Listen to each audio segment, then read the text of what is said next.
ప్రైజ్లాడండి. ఎలా ఉన్నారు? బాగున్నారా? ఇది దేవుని వాగ్దానం చూసుకుందామా? రండి. చిన్న విషయం అండి. మరణపముళ్ళు నాలో విరచి మారాను మధురముగా చేసి మనసును మందిరముగా మార్చి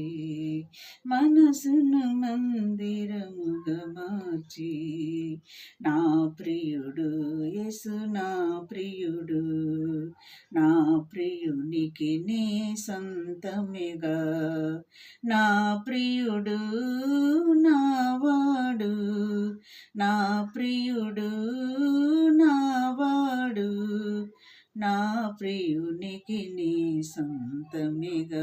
ఇది నువ్వు దేవుని వాగ్దానం చూసుకున్నా అండి.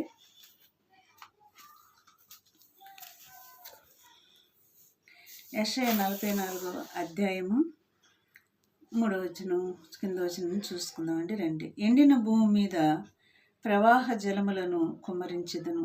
ఎండిన భూమి మీద ప్రవాహ జలములు కుమ్మరిస్తే భూమి ఏమవుతుంది? తడిసిపోద్ది కదా. దున్నటానికి కానీ, సాధువు చేయటానికి కానీ, పంట వేయటానికి కానీ నీరు లేకున్నా పంట ఏది పండదండి. అందుకని దేవుడు ఇక్కడ చెప్తున్నాడు, ఎండిన భూమి మీద ప్రవాహ జలములను కుమ్మరించెదను, నీ సంతతి మీద నా ఆత్మని కుమ్మరించెదను. ఇది దేవుని ఆత్మ కూడా సాదృశ్యమైనది. నీకు పుట్టిన వారిని నేను ఆశీర్వదించెదను అంటున్నాడు దేవుడు. ఇదను నీ సంతతి మీద ఆత్మను కుమ్మరిస్తానంటున్నాడు. నీకు పుట్టిన వారిని కూడా నేను ఆశీర్వదిస్తానంటున్నాడు. ఇదేను వాగ్దానం అండి.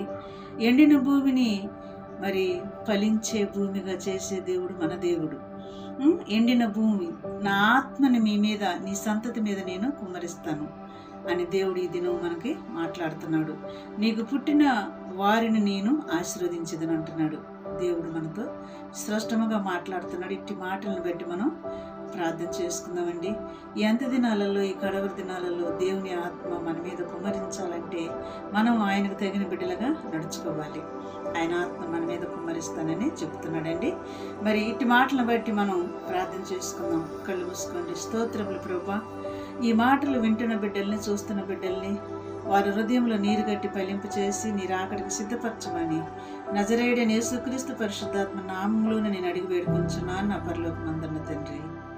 ఆమేన్, amen, amen, amen. God bless you.